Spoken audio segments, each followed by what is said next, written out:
planejar no âmbito educacional, a gente pensa em quê? Em preparar uma aula que seja chamativa, que tenha por objetivo a aprendizagem dos meus alunos em sala de aula. Como é que eu alcanço isso? Colocando objetivos concretos, metodologias concretas, recursos bons e avaliando os meus alunos para que, consequentemente, eu tenha noção se eles realmente compreenderam ou não aquilo que eu passei durante a minha aula.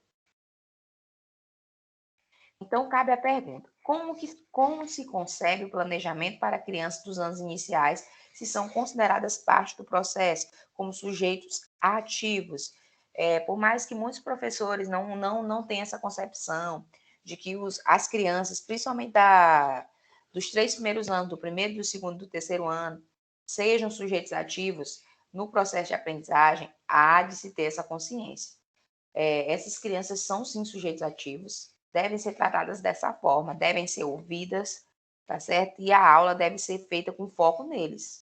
Principalmente aqueles alunos que não tiveram contato lá no pré, porque vocês também vão ter contato com crianças que vão iniciar a vida deles educacional lá no primeiro ano, tá? O interessante é que os pais tenham esse interesse de colocar os filhos para fazer o pré-1 e o pré-2, tá? Ou até mesmo a creche. Mas há pais que não colocam os filhos já vão estudar a partir do primeiro ano. Então, esse vai ser o primeiro contato dessas crianças em sala de aula. E quando é o primeiro contato, se torna ainda mais difícil para os professores, porque eles vão ter que ter todo aquele processo com o aluno de orientação do que é a sala de aula, do que é a aprendizagem, tá certo? Então, vocês vão encontrar alunos que já passaram pelo pré, vão encontrar alunos que não passaram pelo pré. E o planejamento de vocês vai ter que ser voltado para todos. Então, esse plano vai ser um plano, tem que ser um plano que observe essas diferenças em sala de aula, essas diversidades em sala de aula. E, observando isso, eu posso estar vislumbrando os meus alunos como sujeitos ativos, porque eu vou ter também que elaborar uma aula em que eles possam estar participando. Porque se os alunos não participam da aula, a aula fica chata, não fica chamativa, o aluno vai atrapalhar a sua aula. Ele não vai ter interesse nenhum em estar ali naquele momento. Trabalhar com adultos é complicado, imagine com crianças, porque você vai ter que estar constantemente chamando a atenção dessas crianças em sala de aula. Quando eu falo em chamar a atenção, não falo naquele chamar a atenção brigando, mas chamar eles para estarem na sala de aula, participando ativamente. Além disso, para planejar é crucial que o professor conheça o nível de aprendizado das crianças. Então, eu tenho que saber em que nível meu aluno está. Se ele já conhece as vogais ou não, se ele já teve algum contato com a escola ou não, se meu aluno sabe segurar um lápis. Ah, professor, isso não existe. Existe. Vocês vão encontrar alunos lá no primeiro ano que não sabem nem segurar o lápis, porque nunca passaram por um ambiente escolar, tá certo? Para que avancem no conhecimento. Então, quando eu conheço meu aluno, quando eu sei quem é a minha clientela, é que eu vou poder estar possibilitando que ele avance dentro da sala de aula. Para tanto, a forma de trabalho, os materiais de suporte são organizados antecipadamente, mas sempre com uma brecha para o inesperado ou inusitado. Não é porque eu preparei um plano de aula que ele vai funcionar 100%. Bom seria se isso ocorresse. Mas na grande maioria das vezes acontecem os contratempos. É por isso que o plano ele é um documento livre, é um documento aberto, que eu posso estar modificando ele constantemente. É por isso que diz que a gente também tem que estar preparado para os contratempos, tá certo? Para o inesperado, para o inusitado, porque às vezes eu planejei algo que não vai acontecer 100%. Então eu vou poder estar sempre reformulando, reaproveitando, reutilizando, refazendo os meus planos de aula. Planejar envolve, portanto, a organização de situações que contemplem o ensino-aprendizado. Então, o meu foco principal do plano é o ensino. Eu vou estar ensinando os meus alunos. Isso não quer dizer também que eu não possa aprender com eles. Eu aprendo muito, tá? Mas o foco é eu ensinar com o objetivo que meu aluno aprenda. Refletir sobre as condições em que as atividades e propostas serão desenvolvidas conforme o contexto da instituição de ensino. Então, o foco é a instituição em que eu estou atuando, o tipo de metodologia que eu vou utilizar para aquela instituição específica. Que tipo de método eu vou usar com os alunos do primeiro ano, com os alunos do segundo, do terceiro, do quarto, do quinto, e assim sucessivamente. São métodos diferenciados, porque eu vou estar recebendo clientelas com faixa etárias diferenciadas. Entender que planejar é um processo com ações que envolvem o antes, o durante e o após as ações a serem realizadas. Então, é todo um processo contínuo, às vezes cansativo, sim, mas que tem que acontecer. Eu tenho que ver como é que meu aluno está hoje, como é que está o aprendizado dele durante a aula, para que eu possa avaliá-lo futuramente e saber se eu vou permanecer com aquele plano, se eu vou reformular, se eu vou prosseguir e assim sucessivamente. Conversar com os pares pensando de forma coletiva. Eu tenho uma turma com 20 alunos, cada aluno tem uma diversidade, tem uma visão diferenciada, tem um comportamento diferenciado. Então, é complicado? É, mas eu tenho que vislumbrar o todo, não o mínimo. Eu tenho uma turma com 20 alunos que 5 aprenderam hoje, 15 não aprenderam.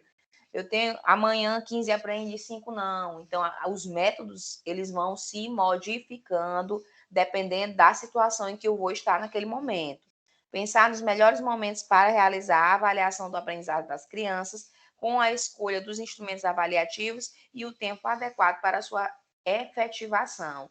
Então, não pensar só naquela avaliação somativa, que acontece a cada final de bimestre, mas pensar que a avaliação ela é constante, ela acontece todos os dias durante o processo ensino-aprendizagem.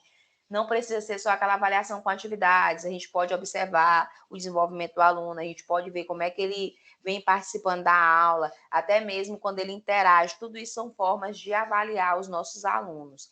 Planejar requer dos professores pensarem numa situação de aprendizagem a partir de uma temática, conteúdo. A partir deste, tem-se que pensar também que objetivos, metas se almeja alcançar. É essencial que o professor tenha muito claro o conteúdo que ensina, que são saberes disciplinares da área que trabalha. Eu sou professora de língua portuguesa, isso é um exemplo hipotético. Eu vou dar aula só de português? Não. Aqui entra a questão da interdisciplinaridade. Agora, tenham cuidado com essa questão de interdisciplinaridade.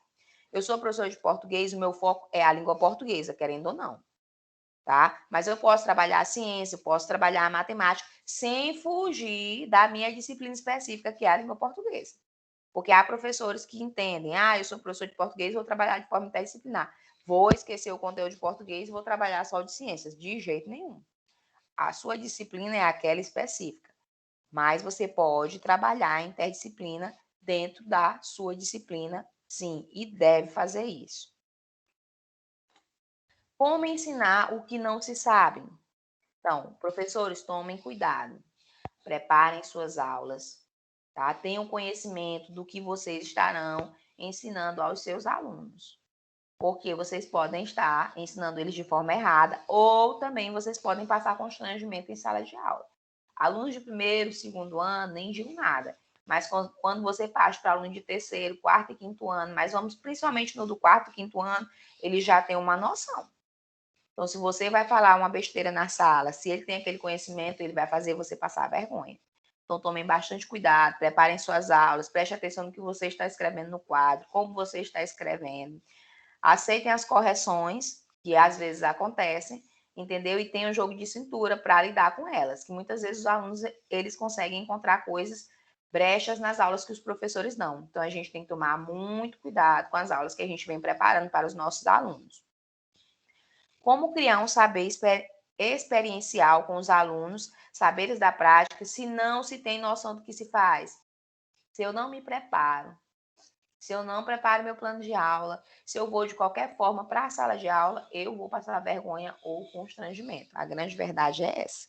Eu vou ficar perdido, eu não vou saber por onde andar, por onde prosseguir dentro da sala de aula.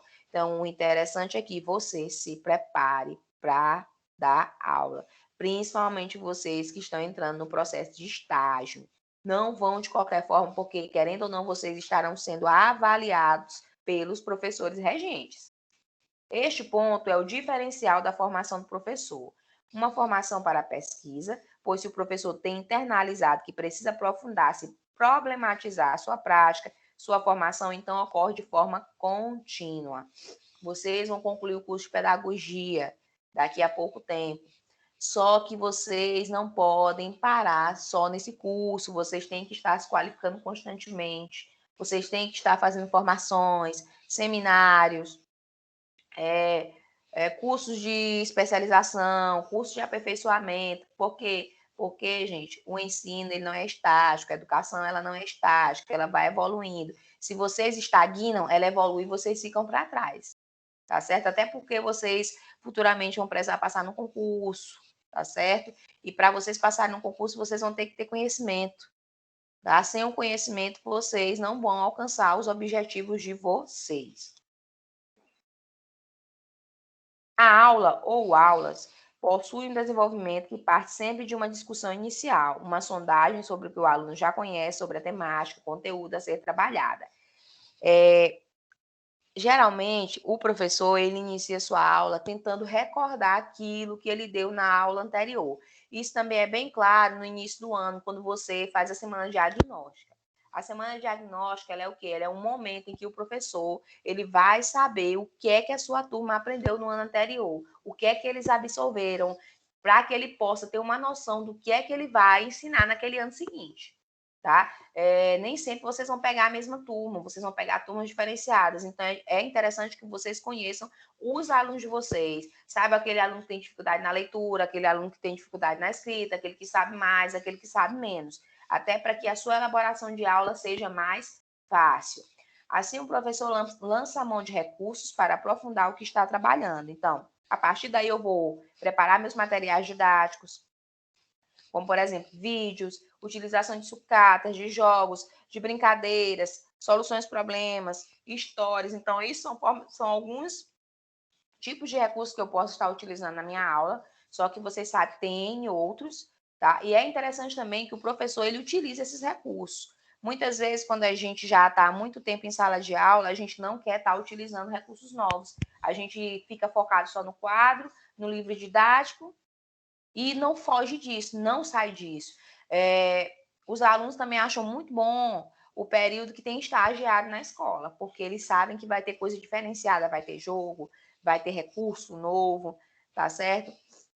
Isso algumas vezes causa ciúme no professor regente, porque o aluno ele vai fazer comparação, querendo ou não. Então, vocês preparem os materiais para que as aulas de vocês fiquem bem chamativas e tomem cuidado também com as comparações que alguns alunos possam vir a fazer, porque eles provavelmente farão. Desenvolvendo atividades que facilitem o entendimento das crianças. Essa citação aqui é de Corso e Pietro Boom. Para orientar a organização do planejamento para os anos iniciais, na etapa de atuação, relaciona-se alguns itens imprescindíveis para o plano de aula. No curso de pedagogia, para que os elementos necessários do trabalho pedagógico sejam contemplados a partir dos conteúdos indicados pelo professor regente. Indica-se também que os planos de aula sejam desenvolvidos numa perspectiva interdisciplinar, de interação entre as áreas do conhecimento, mas com atividades e explicações que as demarcam. Foi o que eu falei anteriormente, tá? Eu sou professor de português, eu posso trabalhar de forma interdisciplinar? Sim. Só que eu tenho que entender que meu foco principal é a aula de português, tá? Eu posso fugir dela? Posso, mas não 100%. Porque senão eu não vou estar dando aula de português, vou estar dando aula de ciência, de matemática ou qualquer outra que seja.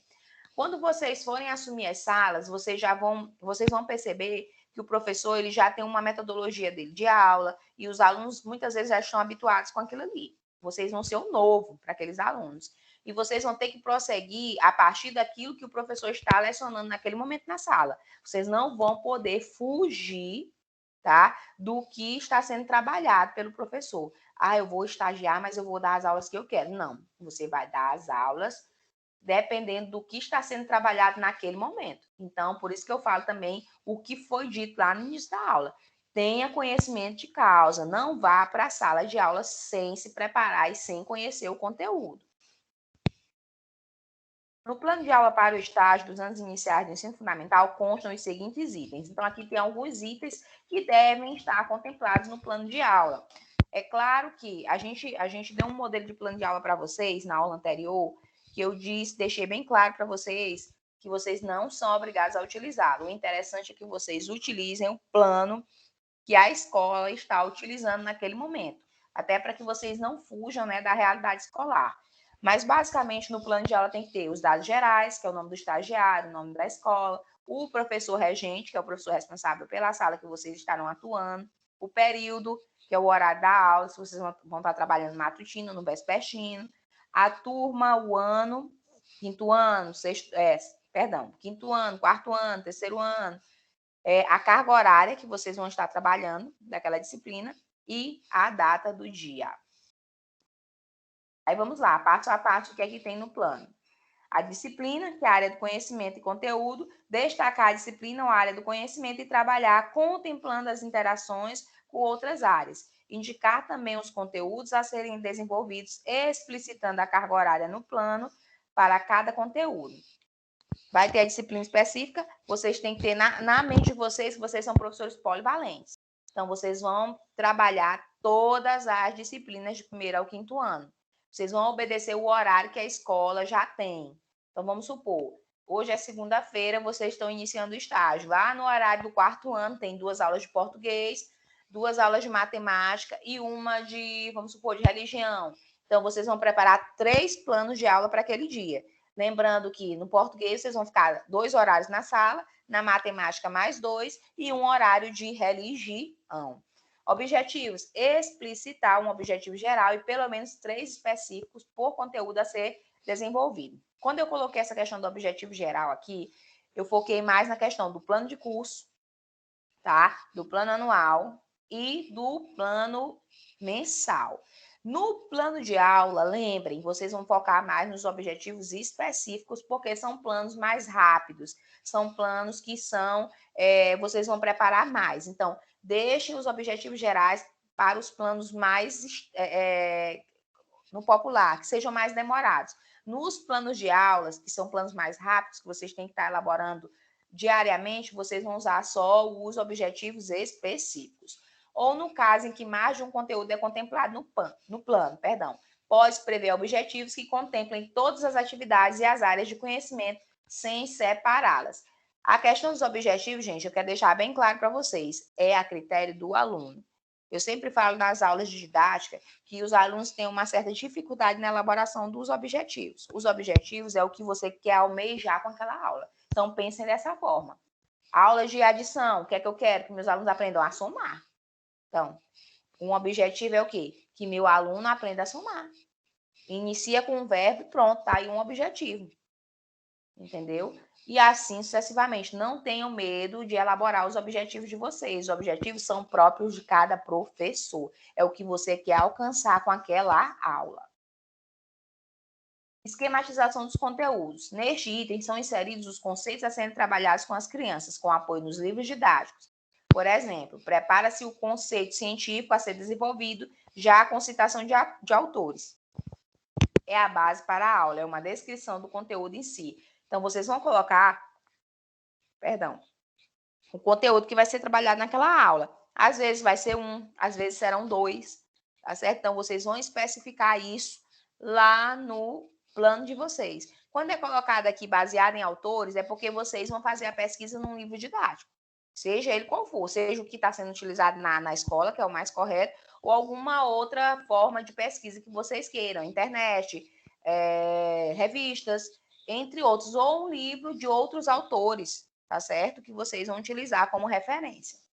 Desenvolvimento. Relaciona-se cada atividade a ser trabalhada com as crianças em ordem, conforme a explicação dos conteúdos, trazendo os exemplos de práticas pedagógicas. No caso de não colocar a atividade completa aqui e somente citá-la, pode-se inserir no plano como um anexo, mas neste caso há que indicar a numeração do mesmo. Quando vocês vão para a parte metodológica, vocês vão colocar toda a forma que os procedimentos, vocês vão colocar o passo a passo de como vocês vão trabalhar a aula de vocês, de como vocês vão desenvolver essa aula. E muitas vezes vocês vão utilizar recursos novos, tá? Professora, mas não tem a aba recursos? Tem sim. Mas quando ele fala dessa questão do anexo, é interessante que ao final do plano, aliás, junto ao plano de vocês, vocês anexem as atividades que vocês utilizaram. E isso vai ter que ser colocado também lá no relatório de vocês de estágio. Plano e atividades que vocês desenvolveram. Se é algo que não tem como vocês anexarem, tudo bem, vocês coloquem lá na parte de fotos, de imagens. Mas são atividades impressas, é interessante que vocês coloquem elas anexadas ao plano de aula de vocês. Avaliação. Pensar em uma atividade que permita observar se houve um avanço das crianças em relação ao conteúdo. A avaliação compreende o acompanhamento das crianças e uma autoavaliação do professor. Eu avalio e me autoavalio. Isso é de extrema importância. A avaliação é o quê? Eu vou ver se meu plano realmente funcionou. Se meu plano realmente teve proveito. Se os meus objetivos realmente foram alcançados. Eu só sei disso quando eu faço a avaliação na minha sala. Avaliação escrita? Nem sempre. São vários tipos de avaliações, como eu já falei para vocês lá no início da aula. Até a observação do professor, se aquele aluno realmente está participando da aula, é uma forma de avaliar. Então, são N formas de avaliação e elas têm que acontecer. Não foquem só na avaliação somativa, tá? Naquela que atribui nota especificamente.